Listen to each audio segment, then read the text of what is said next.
Hello friends, आज की इस वीडियो में हम सही व खता का नज़रिया इसके ताल्लुक से मालूमात हासिल करेंगे। इस नज़रिए को एल्बर्ट थॉर्नडाइक ने पेश किया, जो कि अमरीकी माहिर नफ्सियात है। इनकी पैदाइश 1874 ईस्वी को हुई और उनका इंतकाल 1949 ईस्वी को। उन्होंने इस नज़रिए को अपनी किताब एनिमल इंटेलिजेंस में लिखा था। भूखी बिल्ली को बॉक्स में बंद करके तजुर्बा किया। इस नज़रिए को पेश करने से पहले थॉर्नडाइक ने एक भूखी बिल्ली को बक्स में पंजरे में बंद किया और उसका तजुर्बा किया। तजुर्बा कुछ इस तरह से था कि बिल्ली को भूखी बिल्ली को बॉक्स में पिंजरे में बंद किया जाता है और उसके सामने कुछ खाने की चीज़ें, मछलियाँ रखी जाती है। तो और बिल्ली को ये पता नहीं होता है कि बक्स से बाहर किस तरह आना और खाना है। तो वो क्या करती है, बक्स से बाहर आने के लिए, पिंजरे से बाहर आने के लिए कोशिश करती है। उसे कहीं से रास्ता नजर नहीं आता बाहर आने के लिए, तो बेजा फजूल हरकत करती रहती। अचानक से गलती से उसका पैर एक बटन पे लग जाता है और वो दरवाज़ा खुल जाता है और बिल्ली बाहर आके खाना खा लेती है। तो इस तरह थॉर्नडाइक ने इस तजुर्बे को बार बार उस बिल्ली पर किया। तो आखिर में एक वक्त ऐसा आया कि बिल्ली को इस बात पर इल्म हो चुका है कि बक्से में अगर इस बटन को दबाएंगे तो दरवाज़ा खुल जाएगा और वो बाहर आ सकती है और खाना खा सकती है।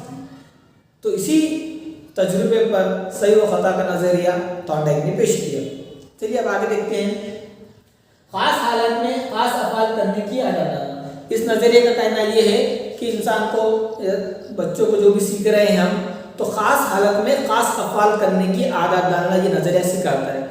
जैसा मिसाल के तौर पे अगर हमें पानी की प्यास लगी है और हमें टुट्टी खोलकर पानी पीना है, तो हम क्या करेंगे, एक हाथ से गिलास पकड़ेंगे, दूसरे हाथ से टुट्टी को खोलेंगे और पानी पिएंगे।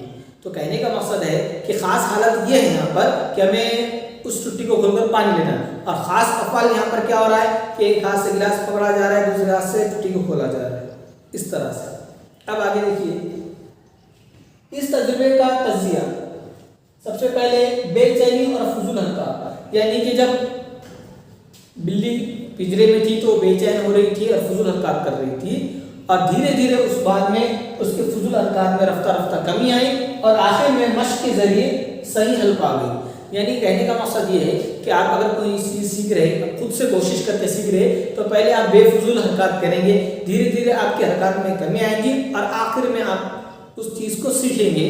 फिर आखिर में एक वक्त ऐसा हो जाता है कि कोई काम करना है तो तुम वो काम फटाक से सही तरीके से कर पाते। अगर छोटे बच्चे को अगर अपन ने पानी लेने के बजाय तो वो टुट्टी को बराबर से खोलेगा नहीं, या गिलास पानी के नीचे नहीं लगाएगा, इन्हें कुछ ना कुछ गलतियाँ करेगा। तो लेकिन धीरे धीरे वो कोशिश करने के बाद बार बार वो काम हम उसको करने लगाएंगे तो आखिरकार वो इस हालत पर आ जाएगा, एक हाथ से टुट्टी खोलेगा, दूसरे हाथ से बराबर पानी लेगा, फिर बंद भी करेगा और पिएगा भी, इस तरह से। अब आगे देखिए मश्क के जरिए हुनर और आदतों को सिखाने में मदद। अगर हमें बच्चों में कुछ हुनर और अच्छी आदतें सिखाना है तो हमें उन्हें बार बार उस काम की मश्क कराना ज़रूरी है। ये भी हमें इस नज़रिए से पता चलता है। इस नज़रिए पर आमोज़िश के 3 उसूल बनाए गए। तो सबसे पहले है उसूल आमादगी। उसूल आमादगी का मतलब ये होता है, अगर कोई तालिब इल्म या कोई बच्चा खुद से आमादा होकर, खुद से मुतरिक होकर अगर कोई इल्म हासिल करता है तो वो कम वक्त में और आसानी से अच्छा इल्म हासिल कर सकता है, यानी उसकी आमोज़िश अच्छी होगी। तो इसी उसूल की तालीम अहमियत ये है कि मौलवी को चाहिए कि वो अपने तलबा को सीखने के लिए आमादा करे। तो उसे अपनी दर्स व तदरीस को निखारना चाहिए, नए नए तरीक़े तदरीस का इस्तेमाल करना चाहिए, नए नए टेक्नोलॉजी का इस्तेमाल करना चाहिए, दर्स व तदरीस के वसाइल का इस्तेमाल करना चाहिए। यानी कहने का मतलब ये है कि मौलवी को चाहिए कि वो ज़्यादा से ज़्यादा तलबा को सीखने के लिए आमादा करे। दूसरा उसूल है मश्क का उसूल। मश्क कहते हैं कि कोई काम को बार बार करना। अगर हमें कोई सबक या कोई उसूल अच्छे से याद रखना है तो हमें क्या करना पड़ेगा, उस उसूल को, उस सबक को बार बार पढ़ना पड़ेगा। उसी तरह रियाजी में या ज़बानदानी में ज़ाब्ते होते हैं, रियाजी में ज़बानदानी में जो क़ायद होते हैं, उसूल होते हैं। अगर उन उसूलों को, ज़ाब्तों को अगर हमें याद रखना है तो हमें क्या करना पड़ेगा, उसकी बार बार मश्क करना पड़ेगी, तब जाकर हमें वो याद रहते हैं। अगर हम इन उसूलों को, इन ज़ाब्तों की अगर मश्क करना छोड़ देंगे तो हम भूल जाते हैं। तो ये था मश्क का उसूल। और इस उसूल की तालीम में अहमियत ये है اگر معلم چاہتا ہے کہ اس کے طلبہ نے سیکھا ہوا علم یا معلومات زیادہ دیر تک ان کے ذہنوں میں رہے تو معلم کو چاہیے کہ ان سبقوں کی یا مضامین کی یا ان ضابطوں کی ان اصولوں کی طلبہ کو زیادہ سے زیادہ مشق کروائے تاکہ وہ اپنے علم کو دیر پر رکھ سکے۔ آگے دیکھیے اصول تاثیر۔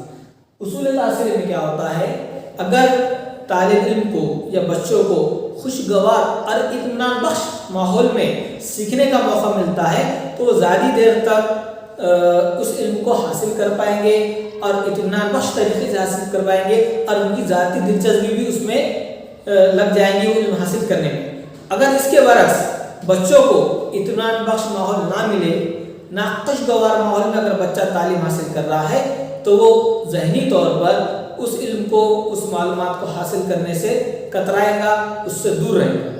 تو اس کی تعلیمی اہمیت یہ ہے اس اصول کی کہ معلم کو چاہیے کہ اپنے بچوں کے لیے تعلیمی ماحول کو خوشگوار اور اطمینان بخش بنائیں تاکہ وہ اچھے سے اچھے اور آسانی سے علم حاصل کرے۔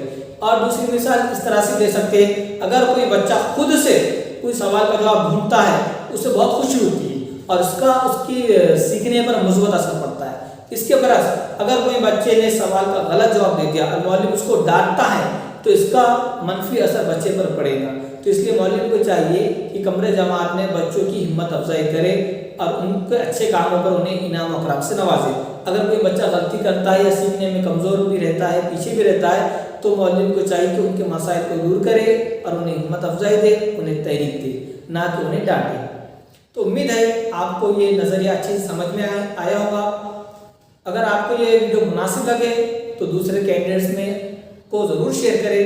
پھر حاضر ہوں گے ایک نئے تعلیمی ویڈیو کے